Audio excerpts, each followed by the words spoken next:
भारतीय वज़ीर आज़म नरेंद्र मोदी की, जिन्होंने इंडिया के अंदर एक बहुत बड़ा रिकॉर्ड बना लिया है। ये इंडिया के दूसरे वज़ीर आज़म बन चुके हैं जिन्होंने सबसे ज्यादा इंडिया पर हुकूमत की। इंदिरा गांधी का जी आज रिकॉर्ड टूट चुका है। इंदिरा गांधी ने 4077 दिन तक इंडिया पर हुकूमत की और नरेंद्र मोदी ने आज 4078 दिन तक हुकूमत कर ली और अभी 4 साल उनके पास बाकी है। अगर हम बात करें इनके पॉलिटिकल अचीवमेंट्स की तो भाई कंसेक्टिवली 3 बार अपनी सियासी पार्टी को इलेक्शन जितवाना और हुकूमत दिलवाना, और इस वक्त ना सिर्फ अपनी पार्टी के लिए बल्कि पूरी इंडिया के लिए ब्रांड एम्बेसडर बनने के लिए जो एक शख्स मौजूद है वो सिर्फ और सिर्फ नरेंद्र मोदी ही है। हम बात करेंगे उनके पॉलिटिकल कैरियर पर, इंडिया के अंदर उनकी शानदार कामयाबी पर, और जब वो सीएम रहे तब भी 3 दफा उनको बार बार सीएम की कुर्सी के लिए चुनाव में चुना गया। आज बात करेंगे मालदीव भी जी पहुंच चुके हैं। जैसे हमने पहले बोला था, ये मनाजिर आप देख रहे हैं, क्या शहाना इस्तकबाल होता है। उनकी आमद पर शादियां नहीं बजाए जाते हैं, नाच गाना आप देख रहे हैं। और Maldives ji as a guest of honour, get out India से as a guest of honour तक भी बात करेंगे कि किस तरह से नरेंद्र मोदी की पॉलिटिक्स जो है इंडिया से बाहर भी काम करती दिखाई दे रही है। और लंदन में जो फ्री ट्रेड एग्रीमेंट किया है वो लड़कियों को तो पता चल चुका है जी। ये बड़ी अच्छी बात कही आप।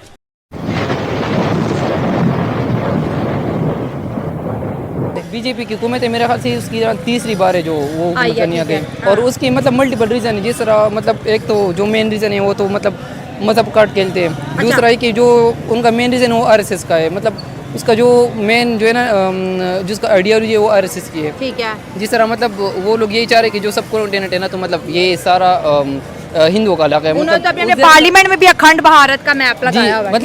मतलब पाकिस्तान में पार्टी हो गई ना, मैं उसका नाम मतलब सबकी नाम नहीं लूंगा, लेकिन एक जो है ना जुमाती उलमा हो गई।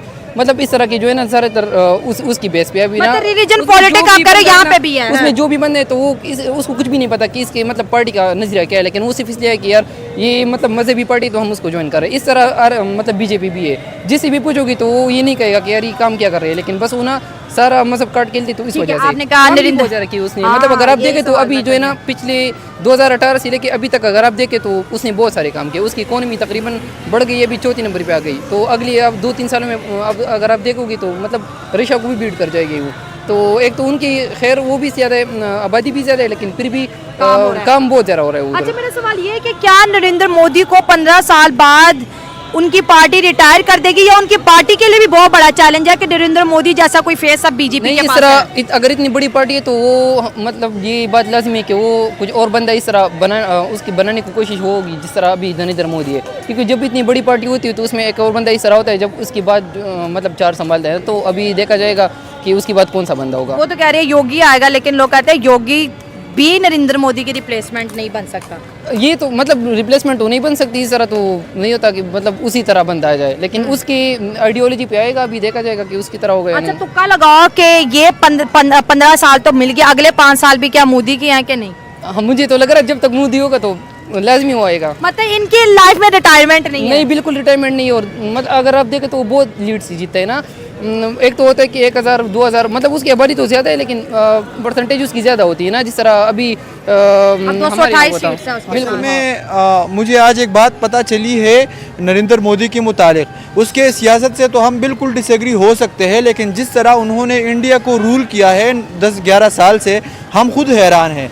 देखो, जिस तरह अभी मुझे एक बात पता चली है कि इंदिरा गांधी जो जवाहरलाल नेहरू की बेटी थी और उसके पास एक स्ट्रॉन्ग बैकग्राउंड था, एक नरेंद्र मोदी जो एक ग्रास रूट लेवल से उठ के प्राइम मिनिस्टर बना है, उन्होंने 8078 दिन हुकूमत की है। 4078 दिन। और उससे पहले इंदिरा गांधी ने 1 दिन कम हुकूमत की थी। इसका मतलब है कि उसकी हुकूमत आगे भी बढ़ेगी। जिस तरह अभी इंडिया में बात चल रही है कि नरेंद्र मोदी को रिटायर होना चाहिए, क्योंकि बीजेपी में एक रूल है कि 75 साल के बाद एक लीडर होगा वो रिटायर होगा। लेकिन मुझे नहीं लगता कि नरेंद्र मोदी का कोई रिप्लेसमेंट है इंडिया में। हम योगी आदित्यनाथ की बात करते हैं, उसमें वो क्वालिटीज़ नहीं है। उसे अभी भी जिस किस्म की वो इंडिया में जगहों के नाम बदल रहा है, यूरोप में उसके खिलाफ एक बहुत स्ट्रॉन्ग मैसेज आ रहा है कि ये गलत काम करे, इसको नहीं बदलने चाहिए। तो मुझे नहीं लगता कि मोदी को कोई गिरा सकता है। जिस तरह उनकी अभी हुकूमत चल रही है, मुझे लगता है 2-3 टर्म और भी वो गुजार के चला जाएगा। मुझे भी ऐसा लगता है कि ये 5 साल तो इनके पास है, तो टोटल 15 हो गए। 15 के बाद भी मुझे लगता है 8-9 साल वो रहने वाले हैं। भाई इतने बड़े फेस का रिप्लेसमेंट कहा है, ये फेस इंडिया के लिए ब्रांड एम्बेसडर भी है, ये फेस इंडिया के लिए सब कुछ है।